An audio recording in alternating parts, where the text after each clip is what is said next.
bisa hadir di masjid yang mulia ini untuk melaksanakan subuh berjamaah, dilanjutkan dengan mengkaji agama. Mudah-mudahan apa yang kita lakukan pada kesempatan yang baik ini diterima, diridhoi Allah Subhanahu wa taala.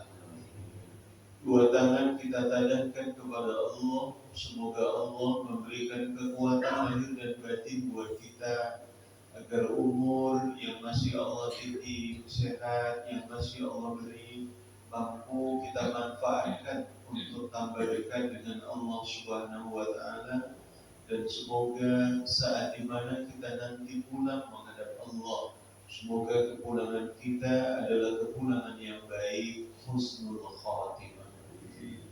Salawat dan salam semoga Allah limpahkan kepada Nabi Muhammad sallallahu alaihi wasallam.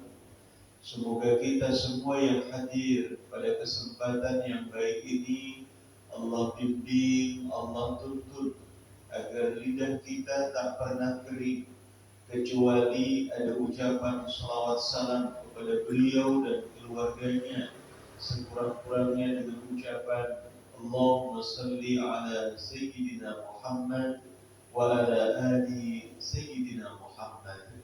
Semoga salawat salam kepada beliau dan keluarganya menjadi bahagian penyemangat yang luar biasa buat kita untuk meneladani apa yang telah dicontohkan oleh baginda Nabi sallallahu alaihi wasallam, dan semoga dengan izin Allah kita dan keluarga besar kita akan mendapatkan syafaat dari beliau di hari kemudian. Amin ya rabbal alamin.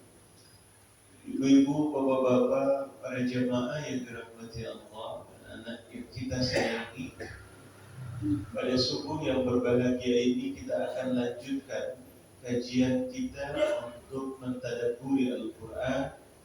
Hari ini kita telah memasuki pada ayat yang ke-25 dari surah Al-Baqarah, surah yang kedua.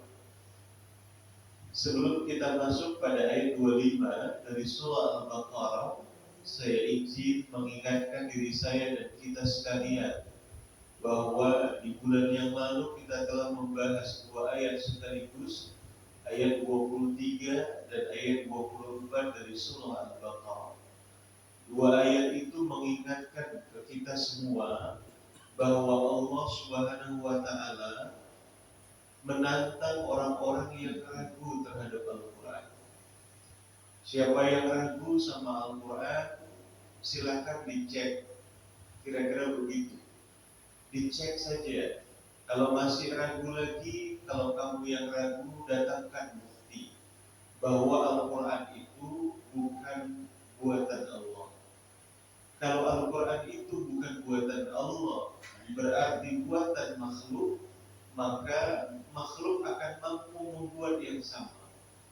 Sama halnya kalau kita kemudian mengatakan kursi ini buatan siapa? Buatan manusia. Maka pasti akan ada manusia yang sanggup untuk buat kursi. Rumah itu buatan siapa? Buatan manusia. Kalau itu buatan manusia, maka manusia yang lain, kalau nggak sekarang ada, nanti pasti akan ada yang mampu buat rumah.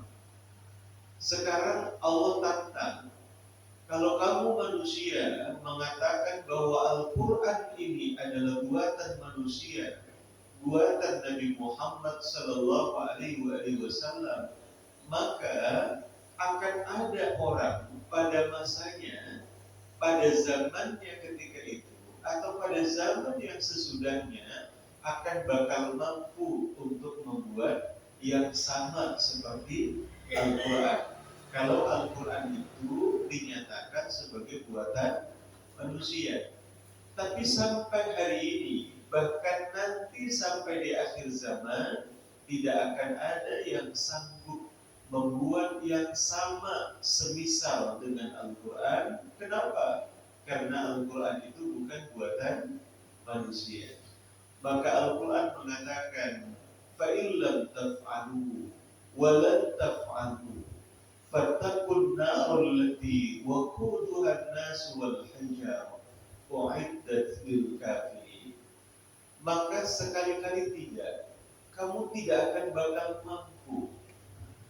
Susah, sulit, bahkan kesulitannya bertambah sulit hingga akhirnya Al-Quran mengatakan walan taf'alu, kamu sekali-kali tidak akan bakal pernah akan mampu kapanpun, hari ini, besok, dan lusa sampai akhir zaman gak akan mampu. Untuk apa? Untuk membuat yang sama sebisa dengan Al-Quran. Al-Quran menantang satu surah yang pendek. Dalam Al-Quran itu ada 3 ayat. Dalam Al-Quran ada 3 surah yang ayatnya cuma 3. Yang pertama surah Al-Asr, wal asr innal insana lafi khusr illa alladziina amanu wa 'amilus shalihati wa tawassaw bil haqqi wa tawassaw bis sabr. Yang kedua surah Al-Kautsar, inna a'tainakal kautsar fashalli li rabbika wanhar inna syani'aka huwal abtar. Yang ketiga adalah surah An-Nasr, idza jaa nasrullahi wal fath wa ra'aitan nasa yadkhuluna fi dinillahi afwaja fasabbih bihamdi rabbika wastaghfir innahu kana tawwaba. Nah, Al-Quran tentang kalau kamu memang merasa Al-Quran ini buatan manusia, bukan buatan Allah, buat yang sama, satu surah saja. Yang pendek 3 ayat. Tapi sampai hari ini dan sampai nanti akhir zaman, tak akan ada yang sanggup untuk buat yang sama seperti Al-Quran. Kenapa? Karena Al-Quran bukan buatan manusia, tapi buatan Allah. Nah, Bapak Ibu para jamaah, di warning, dikasih peringatan oleh Al-Quran. Fattakunna, hati-hatilah, jagalah diri kamu, takutlah akan neraka. Jadi mohon izin ibu-ibu, bapak-bapak, kalau di dunia kita itu ada warning, ada peringatan, jangan melintas, kira-kira gitu, nanti akan ada kecelakaan, mohon maaf. Peringatan dunia itu demikian nyata. Kenapa dikasih tahu ke kita dalam bentuk peringatan? Karena efeknya itu bahaya. Jangan minum ini, nanti bisa begini. Itu peringatan dunia yang kemudian ketika itu tak diikuti, efeknya itu akan dapat. Izin ke bapak-bapak, para orang tua saya misalnya, yang rokok misalnya, itu di rokok itu apa itu? Ada peringatannya enggak? Ibu yang sama ada. Gitu. Apa peringatannya Pak? Rokok? Itu kata bapak-bapak ibu-ibu, kalau rokok dapat, kalau rokok beli enggak. Itu peringatan. Jadi seolah-olah kita ini diperingatin. Kenapa diperingatin? Ada bahaya. Nah, Al-Quran juga memperingatkan kalau kamu itu tidak yakin kepada Al-Quran, ragu ke Al-Quran, lalu kamu datangkan bukti-bukti untuk mengatakan bahwa Al-Quran ini tidak benar, bahwa Al-Quran ini buatan manusia, kira-kira gitu.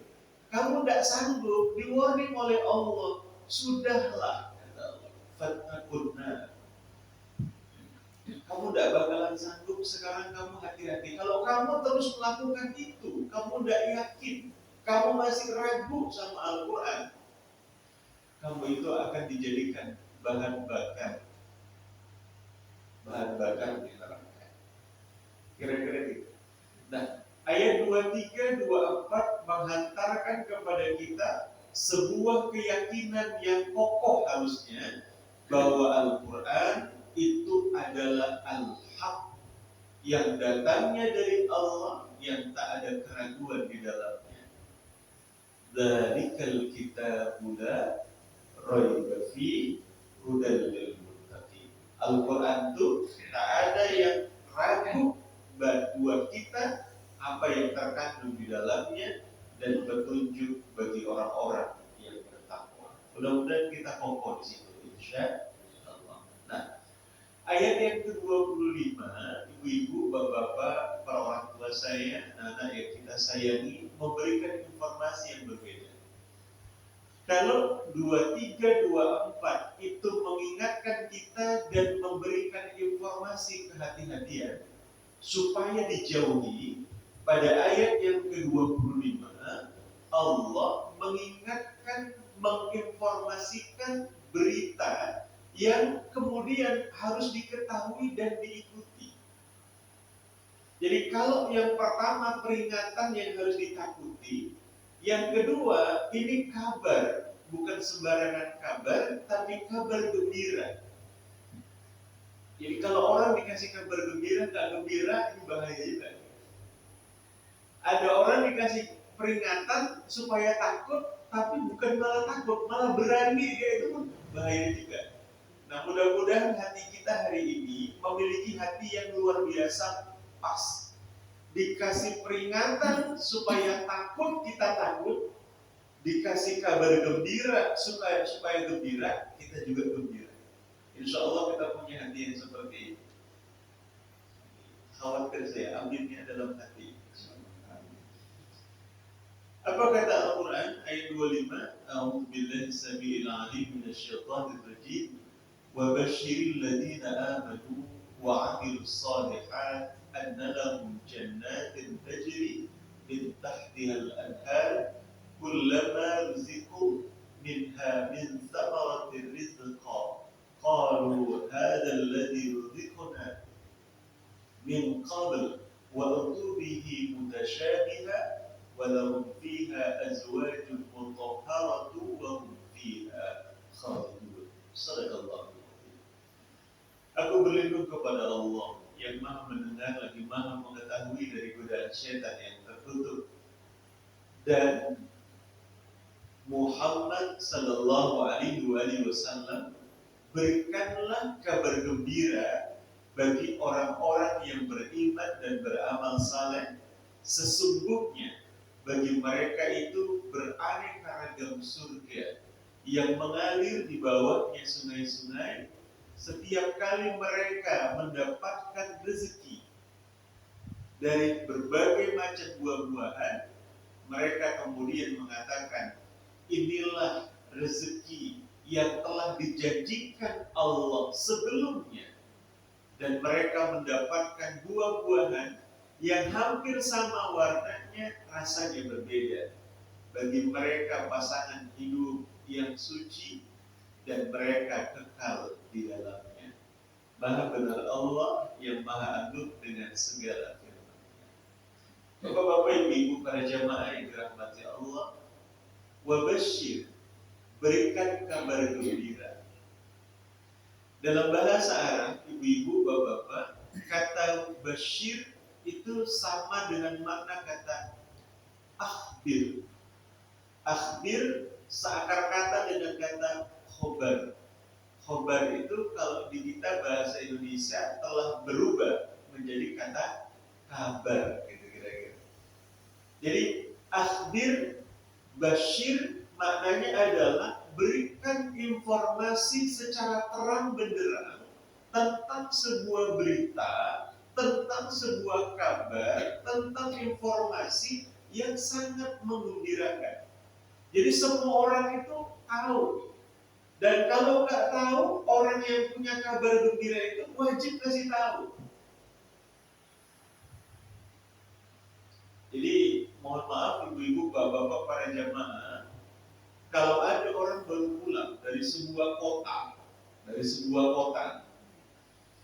begitu dia pulang balik ke kampung kita nih, dia ngomong sama teman-temannya, nanti kalau kalian ke Bukit Tinggi, kira-kira gitu, di sana pas di pojokan jam gadang tuh ada warung kecil, kalian makan di situ, enak kali makanannya, kira-kira gitu.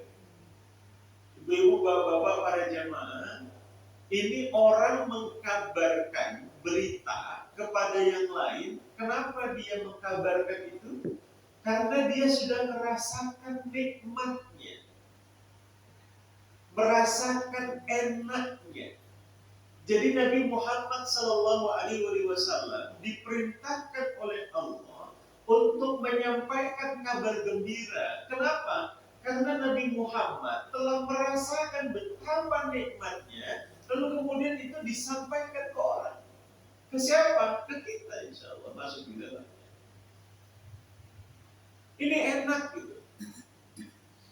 Makanya hari ini Bapak Ibu para jamaah, kalau kita mendapatkan kenikmatan terkait tentang ibadah, terkait dengan tentang amal saleh, terkait dengan iman, jangan pernah tak menyampaikan ke orang. Jadi motonya orang dagang rumah makan itu kan menarik. Apa ibu-ibu? Kalau ibu-ibu susah, nggak kami masak di rumah aja Pak Ustaz, bapak-bapak lah. Begitu masuk rumah Padang, katakan apa? Kalau ada yang kurang, sampaikan kepada kami. Kalau enak, sampaikan ke orang. Kira-kira gitu maknanya.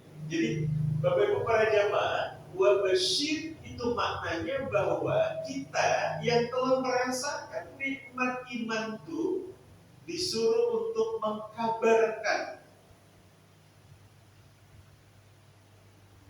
Jangan ibu bapak para jamaah, kita merasakan nikmat iman, nikmat sholat, nikmat baca Quran, nikmat sedekah, tapi kemudian hanya kita nikmatin sendiri. Bahkan ketika ada orang yang mau datang ke masjid, mohon maaf, yang mungkin dulu-dulunya nggak mau ke masjid, lalu saat dia datang, lisan kita, lidah kita itu agak nyeleneh. Udah mulai pensiun baru datang ke masjid, udah mulai sakit-sakit baru ke masjid. Nah, itu tidak boleh ya Bapak Ibu para jemaah, tidak boleh. Lisan kita itu baru ke masjid sekarang ini, baru sadar dulu mana katanya. Pak Ibu para jemaah yang sudah datang dengan segala macam latar belakangnya, yuk kita rangkul dia. Yang belum datang kita ajakin, jangan diejekin. Saya ulangi ibu bapak, yang sudah datang dengan segala latar belakangnya, dengan segala macam alasannya kita rangkul. Yang belum datang, yuk diajakin, jangan diejekin. Kawan tuh, syukurlah ada yang isi neraka, kawan tuh wah itu ngejek gitu. Nah hari ini gitu juga, ketika kita melihat orang yang belum taat, jangan kemudian kita judge, kita hukum dia sebagai ahli neraka.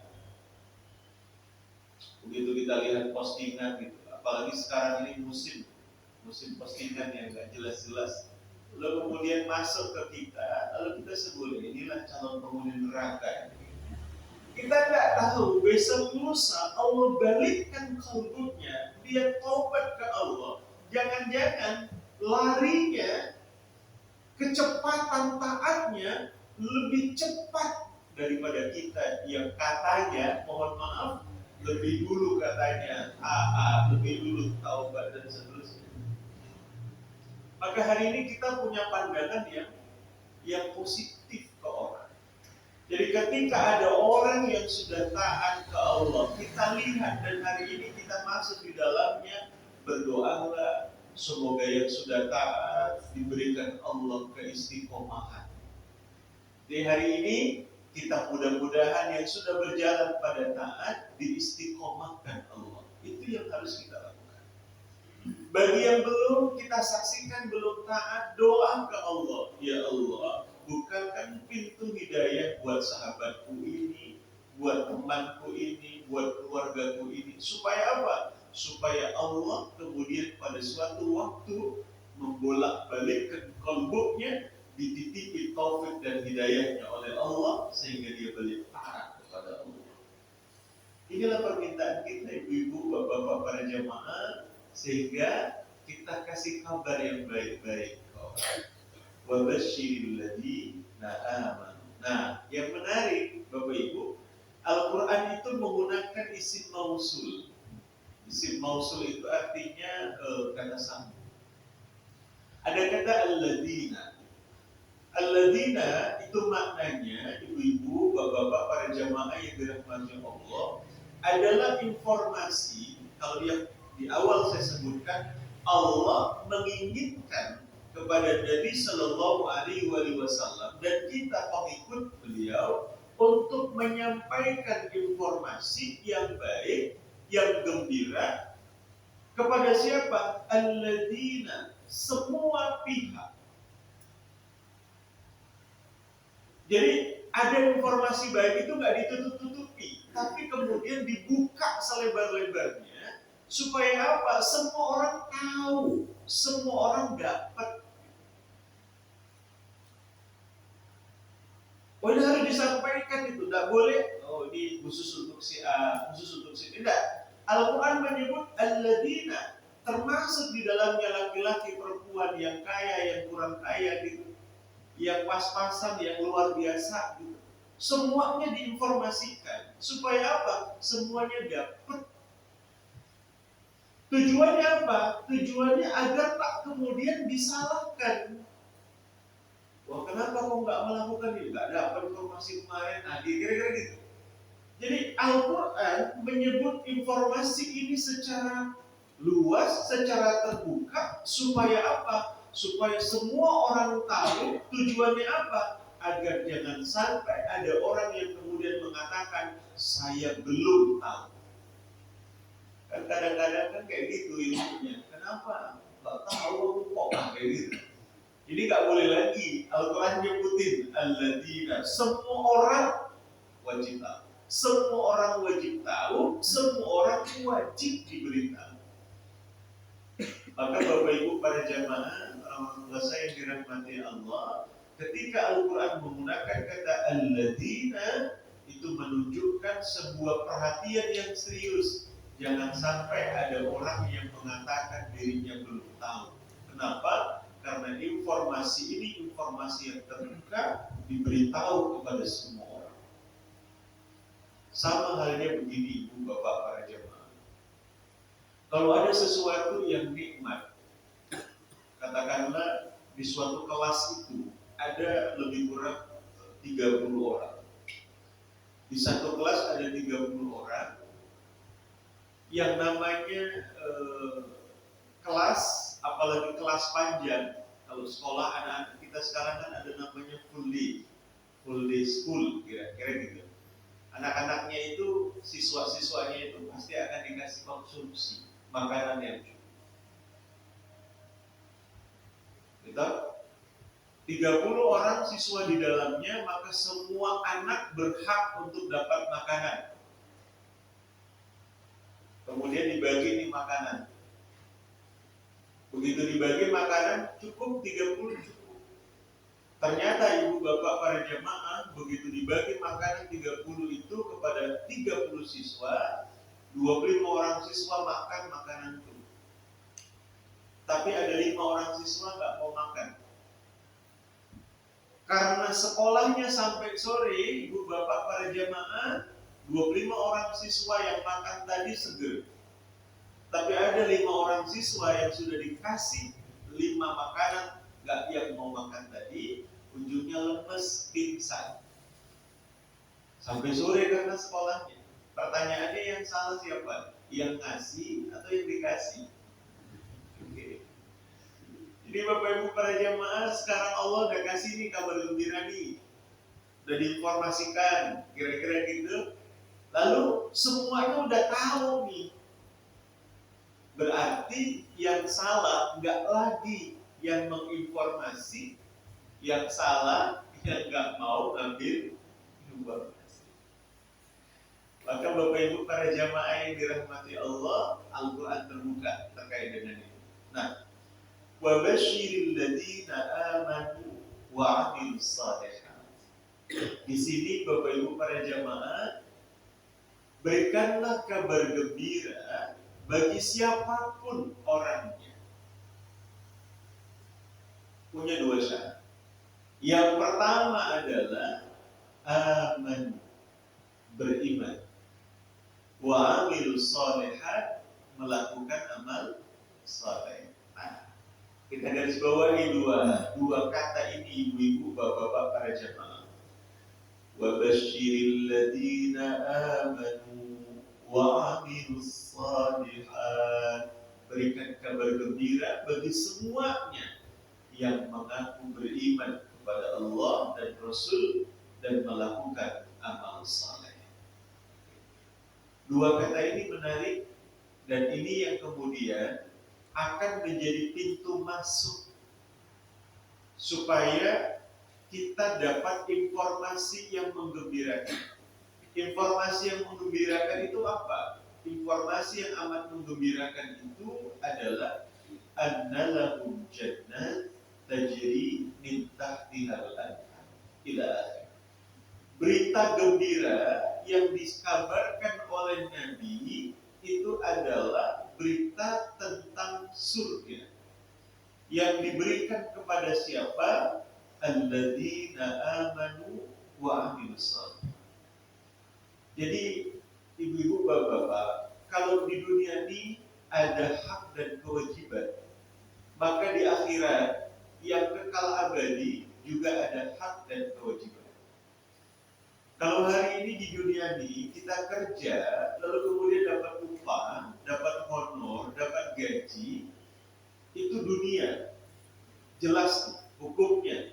Apalagi akhirat yang lebih jelas ketimbang dunia, yang lebih abadi dan lebih kekal dari dunia, maka hukumnya juga akan lebih jauh lebih jelas ketimbang hukum-hukum dunia itu.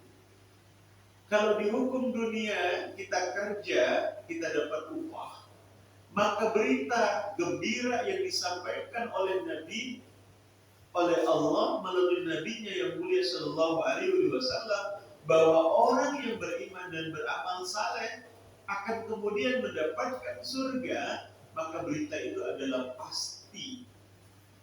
Maka hari ini kalau dunianya saja sudah seperti itu, maka akhirat kita juga yakin rumusnya juga lebih adil, lebih abadi ketimbang rumus dunia.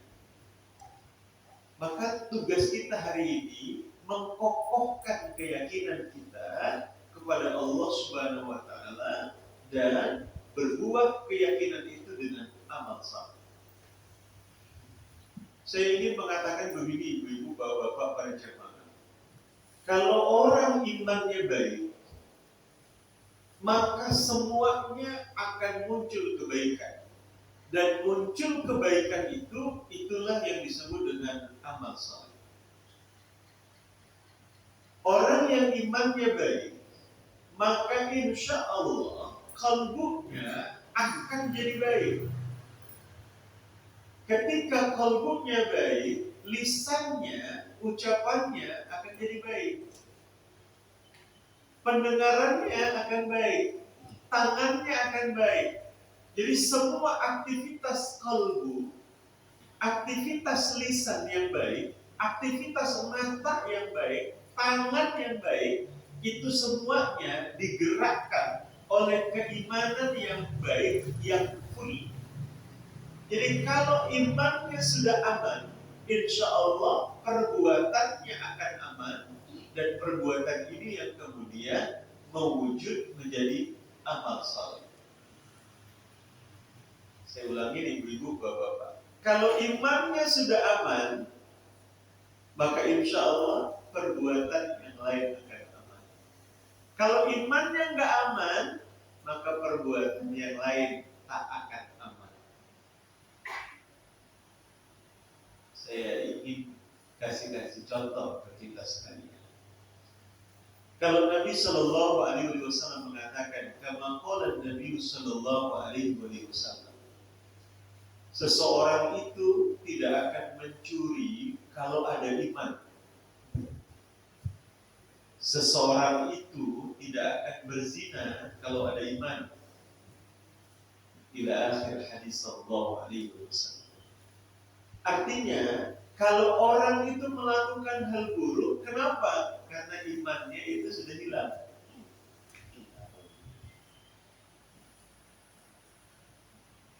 Kalau dia melakukan hal yang salah, kenapa? Imannya sudah lepas.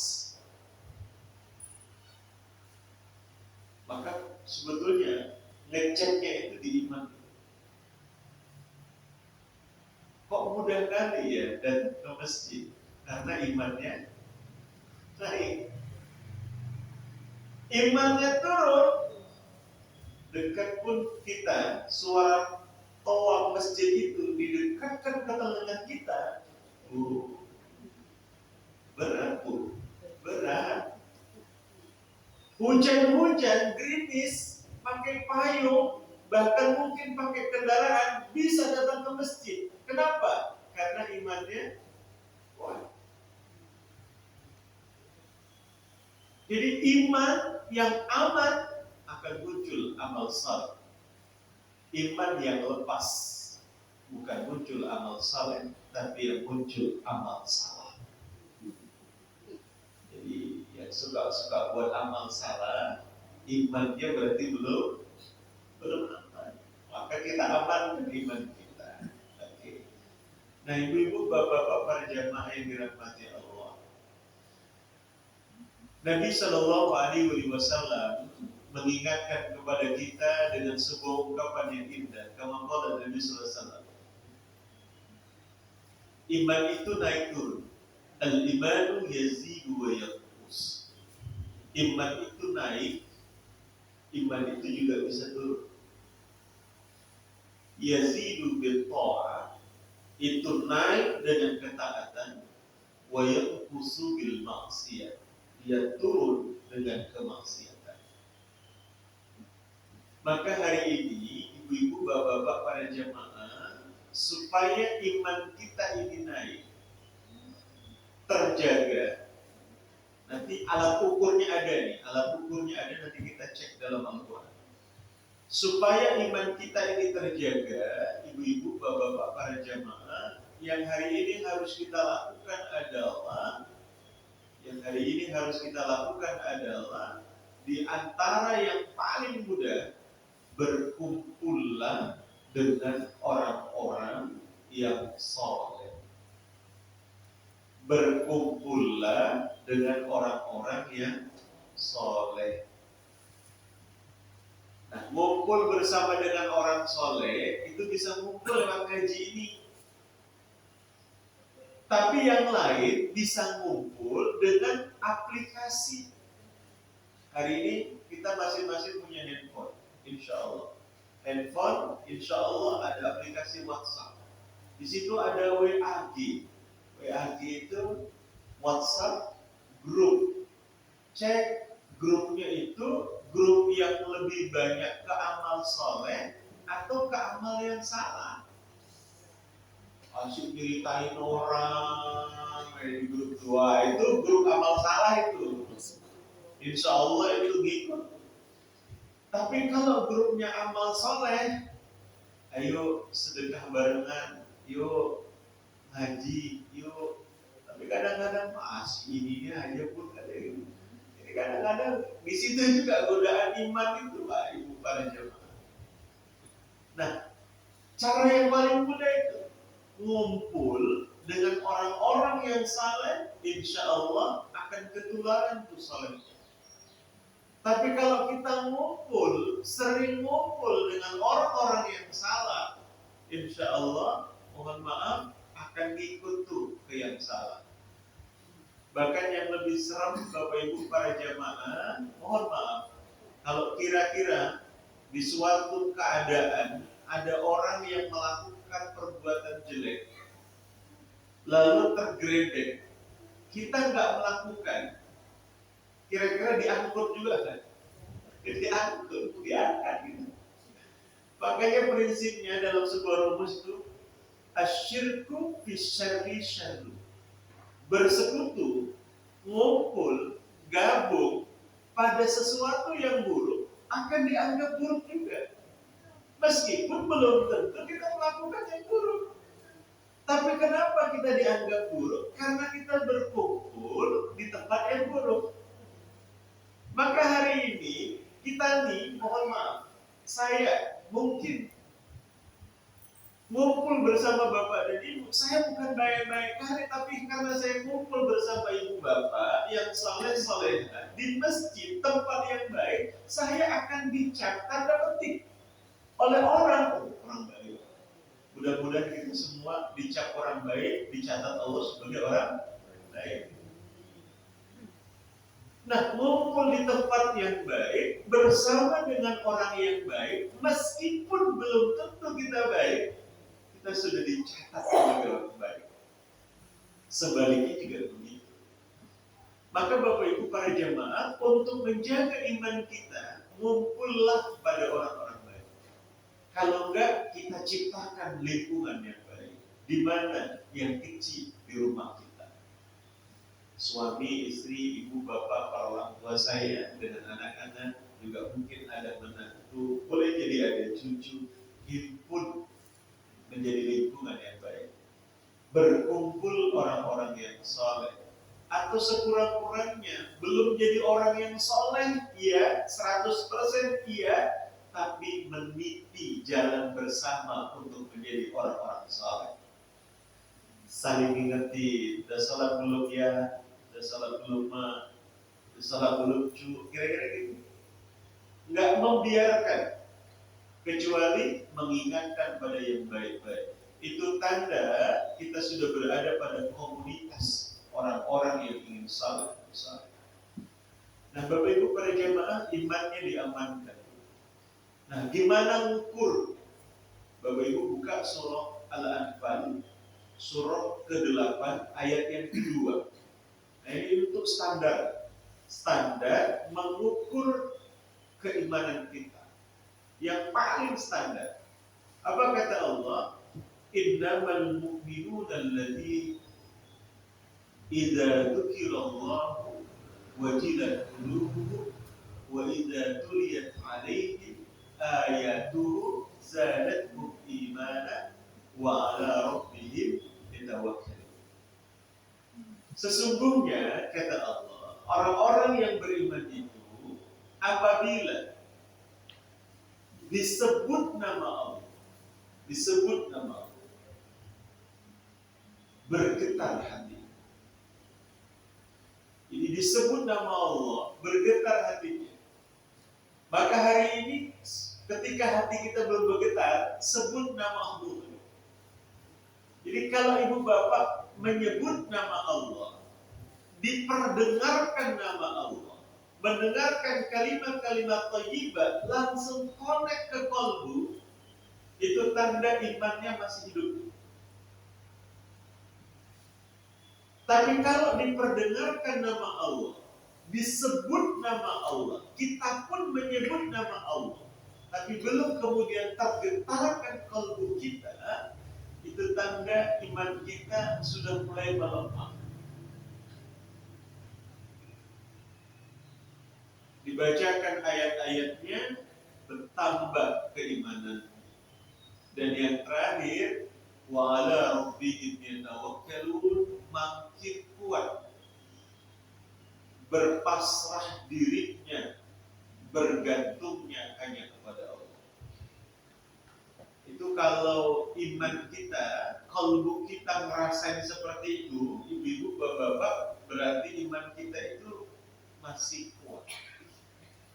Yakin ke Allahnya itu luar biasa. Sudahlah, kalau masih ada Allah aman di semua. Kira-kira gitu, itu imannya luar biasa. Pak, ini mau bayar anak sekolah ini Pak, duit kita belum ada. Udah mama gak usah khawatir, selagi masih ada Allah, mungkin hari ini ada rezekinya Pak. Yakin gak? Yakinnya kayak gitu muncul, itu tanda imannya kokoh. Yakin Pak, hari ini ada rezeki. Kalau gak hari ini besok, masih ada Allah Pak, pasti ada jalan. Kira-kira gitu. Ketika orang sudah memiliki keyakinan seperti itu dan terbangun, bahkan kemudian tertular dengan yang lain, maka orang itu sebenarnya memiliki iman yang tinggi. Tapi kalau sudah lemas, makin gak jelas hidup kita ini. Iya Pak, bolah Tuhan nenek pun gak ada rosokannya gitu. Baik Bapak Ibu para jemaah. Nah itu yang mudah-mudahan tadi.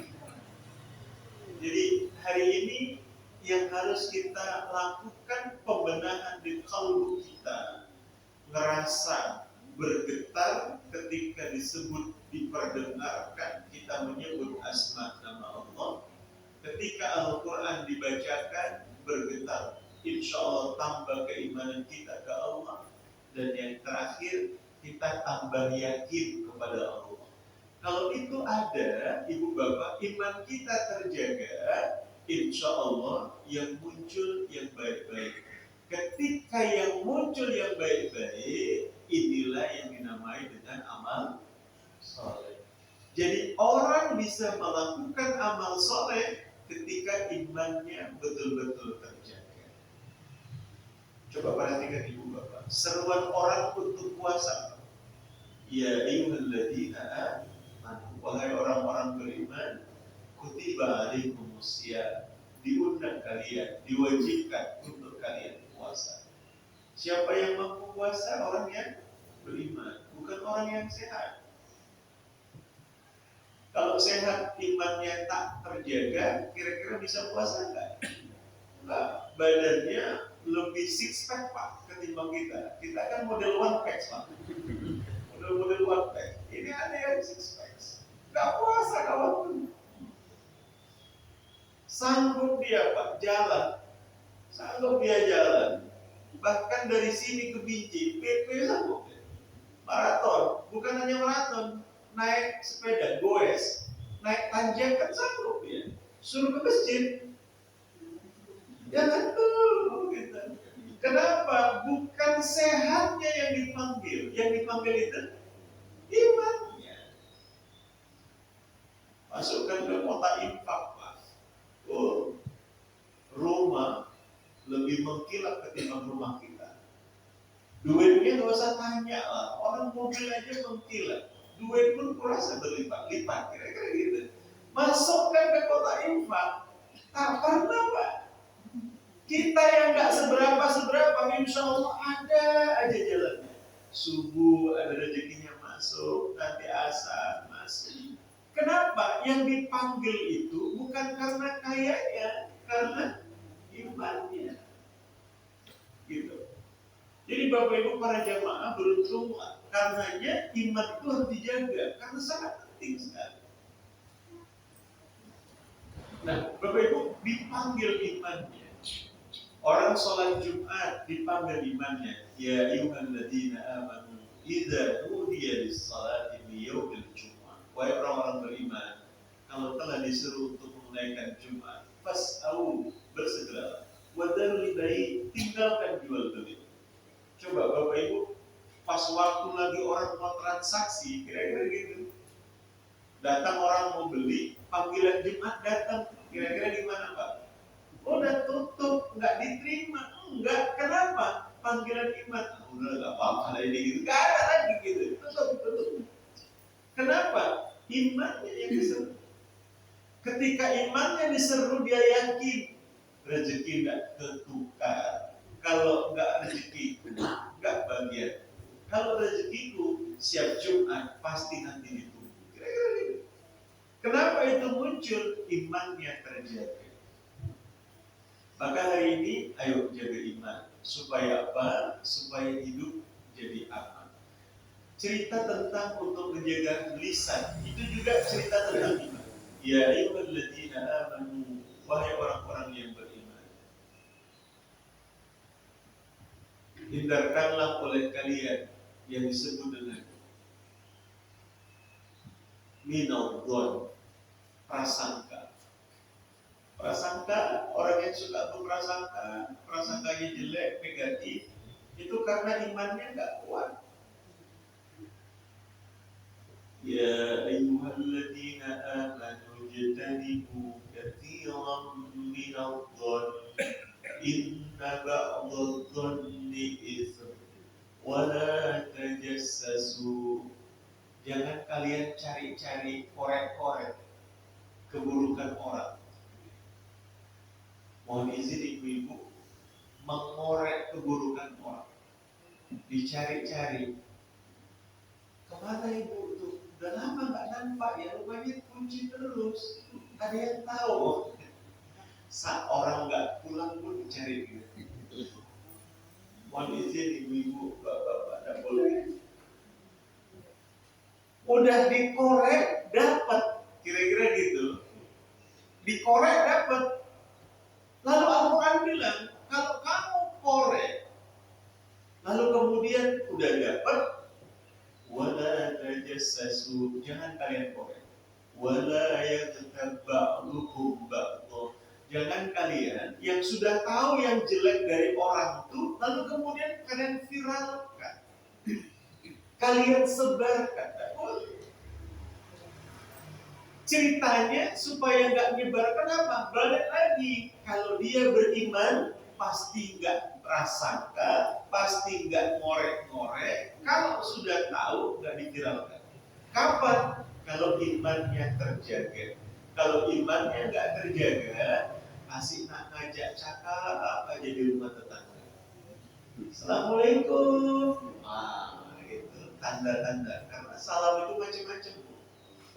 Kalau pagi, Assalamualaikum, biasanya bawa kotak infak.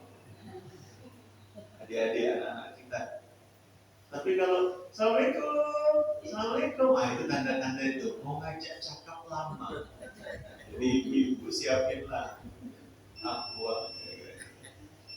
Nah, Bapak Ibu pada jamaah, ini poin penting. Semoga saat dimana iman kita terjaga, amal saleh kita akan muncul. Kalau iman kita tak terjaga, bukan amal saleh yang muncul, tapi amal salah. Karenanya jaga iman, satu di antara cara untuk menjaga iman, berkumpullah dengan orang-orang yang saleh.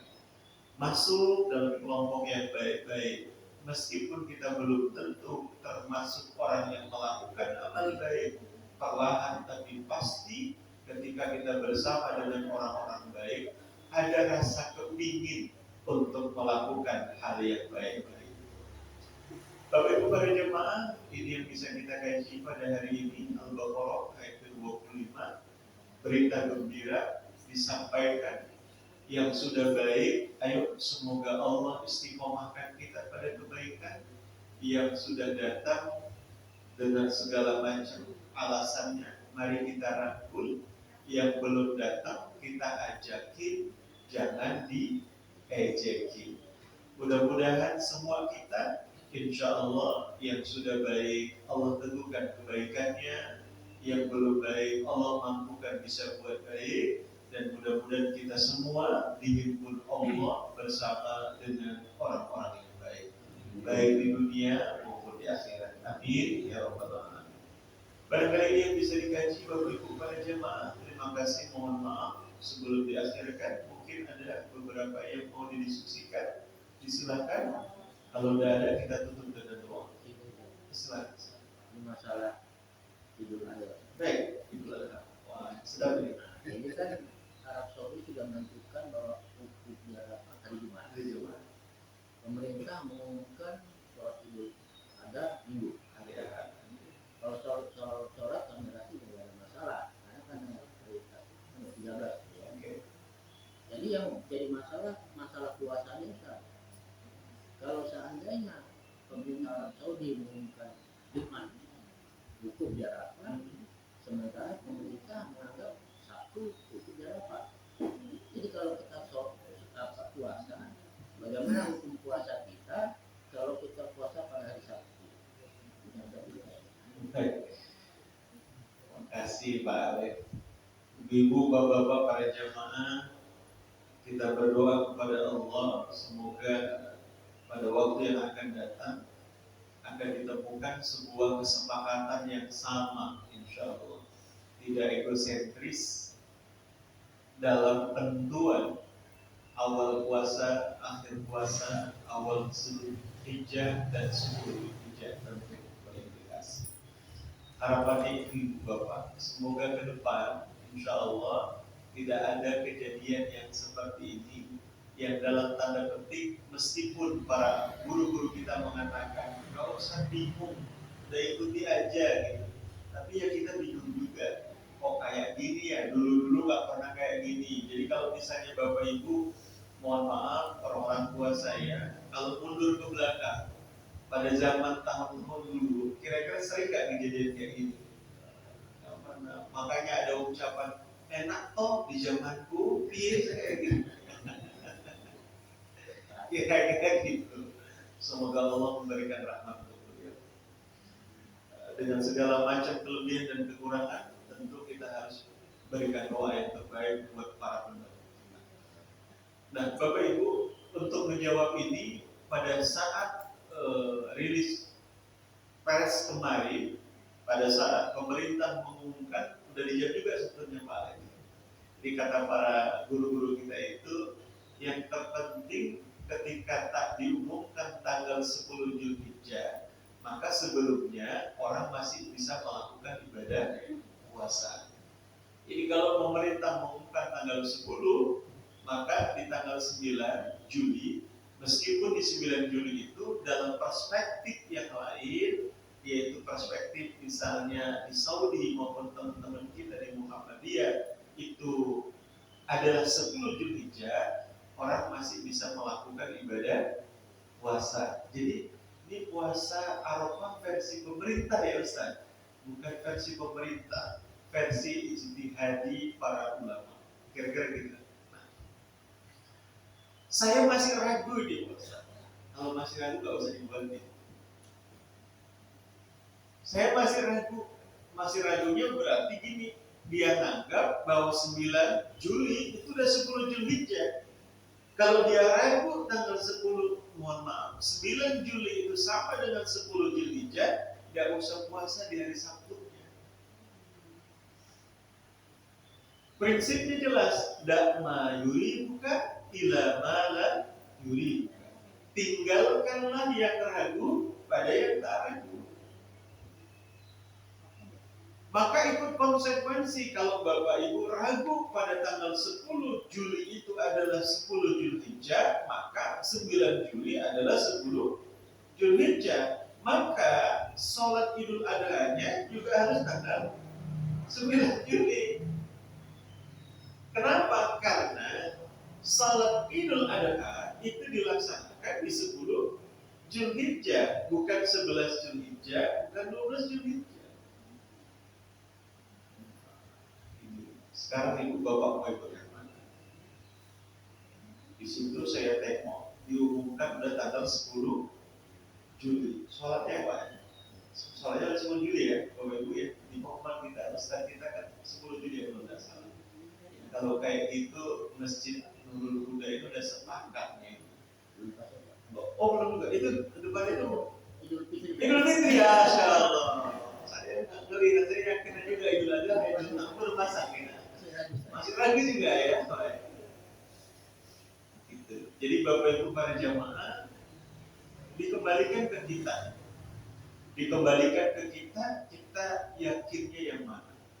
Yakinnya bahwa kita itu 10 Zulhijjah adalah sesuai dengan hitungan pemerintah Republik Indonesia, yaitu 10 Juli, maka Bapak Ibu lakukan sholat Id di 10 Juli pada hari Ahad, maka puasa Arafahnya itu tanggal 9 Juli, hari Sabtu.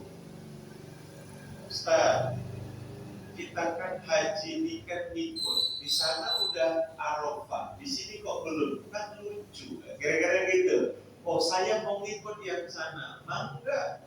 Berarti Bapak Ibu ikut sana, ikut teman-teman Muhammadiyah, mangga silakan. Berarti puasa Arafahnya tanggal 8 Juli di hari Jumat, dan sholat Idnya 10 Zulhijjah di tanggal 9 Juli hari Sabtu. Ustaz, bingung aku dua-duanya ini Ustaz. Jadi gimana Bapak Ibu? Sudahlah, aku hari Senin aja lah sholatnya. Ini yang tak boleh, ini yang mana lagi nih gitu ya. Jadi dua saja pilihannya Bapak Ibu. Mangga, silakan mau dipilih yang mana. Kalau yang lalu Idul Fitri, mohon maaf, mengawali puasa, ada yang belakangan, ada yang duluan. Nah, saya yakin ibu-ibu pilih yang lapang, yang belakangan atau yang duluan? Ya, belakangan. Ini giliran apa? Idul Adha, mengikuti yang mau duluan. Nggak, itu bisa saja Pak, mohon maaf. Jadi kemarin Idul Fitri, awal puasa kita kan beda. Teman-teman kita ada yang mendahului. Berarti 30 puasa. Sementara kita udahlah nunggu pemerintah saja. Terakhir apa? Puasanya 29. Syukur. Kok enggak ada yang 28 ya? Itu ya. Mohon maaf. Jadi mundur gitu lah. Puasanya jadi 30 teman-teman kita yang kemarin. Sementara sebagian kita kaum muslimin yang mengikuti hitungan yang dilakukan oleh pemerintah dengan wujudul hilal jadi 29. Nah, teman-teman kita sudah hitung tuh, Bapak Ibu para jamaah, dalam hitungannya bahwa puasa Arafah itu jatuh di hari Jumat. Nah, sudah dihitung, sudah diumumkan, sudah disampaikan. Nah, kita lalu kemudian mengumumkan itu puasa, mohon maaf, 10 Zulhijjah jatuhnya di hari Ahad, berarti Arafahnya jatuh pada hari Sabtu. Sementara di cross check ke Saudi Arabia, Arafahnya hari Jumat, berarti 10 Zulhijjahnya hari Sabtu. Betul juga kawan-kawan kita kemarin itu berarti puasaku kemarin kurang satu. Nggak apa-apa lah, pemerintah yang mau bertanggungjawabkan. Ujung-ujungnya ilmu selamat tadi. Nah, Bapak Ibu, dari dua pendapat yang berbeda ini, saya hanya ingin menyampaikan ke kita. Mangga silakan, mana yang mau dipilih. Semuanya pakai ilmu dan itu akan dipertanggungjawabkan. Buat kita yang tidak kemudian punya basis ilmu, hari ini samikna wa atokna saja dulu. Oke, kata teman-teman Muhammadiyah seperti ini, ngikut sama yang sana dengan perhitungan ini. Kata teman-teman di pemerintahan kita hitungannya seperti ini, maka kemudian Idul Adha-nya hari Ahad, tanggal 10 Juli. Oke, silakan Bapak Ibu pilih sekarang. Oh, saya mau pilih yang ini, mangga, silakan. Kalau mau pilih yang satu, silakan ambil. Oh, saya mau pilih yang kedua, mangga, silakan ambil pilih yang kedua. Yang tak boleh itu merasa lebih baik dari pilihan yang satu dengan pilihan yang kedua atau sebaliknya. Di situ godaannya, Pak. Aku yang lebih pas, yang lain enggak boleh. Kenapa? Lana a'maluna walakum a'malukum wa nahnu lakum mukhlisun. Kita ini sedang sama-sama nih melakukan amal. Yang kita yakini berbeda dengan yang diyakini orang. Tapi kita sama-sama nih melakukan amal itu. Amal itu kita kerjain untuk apa? Untuk bisa dekat dengan Allah dan mengikhlaskannya karena Allah. Itu yang harus dijaga. Maka hari ini dikembalikan ke kita Pak Alex. Kalau masjid dibilang dan sepakat jamaahnya, sudahlah kalau kayak gitu kita ikutkan hari Jumat saja, Sabtunya kita Idul Adha, maka silakan. Oh enggak, kita ikut pemerintah berarti sholatnya hari Ahad tanggal 10 Juli, maka silakan. Puasanya berarti di hari Sabtu dan Bapak Ibu tidak kemudian dianggap sebagai melakukan puasa di hari Arafah. Kenapa? Karena Idul Adha-nya di hari Ahad. Jadi kalau Ibu Bapak puasa di hari Sabtu, puasa Arafahnya mangga, silakan. Asal jangan di hari Sabtu juga Bapak Ibu hari raya. Itu yang tidak boleh. Sekalian hari raya, sekalian puasa Arafah, tidak boleh. Tapi kalau Bapak kemudian ragu, aku ragu, nggak mau aku puasa di hari Sabtu, itu sudah 10 Zulhijjah. Maka hari Jumatlah puasa, hari Sabtunya cari masjid yang melaksanakan sholat Idul Adha. Kalau tak juga cari masjid, malu aku keluar cari masjid, nanti nggak dianggap jamaah masjid dulu udah lagi. Udah, sholatnya di rumah, sholat Idul Adha sama istri. Nah enggak, silakan. Jadi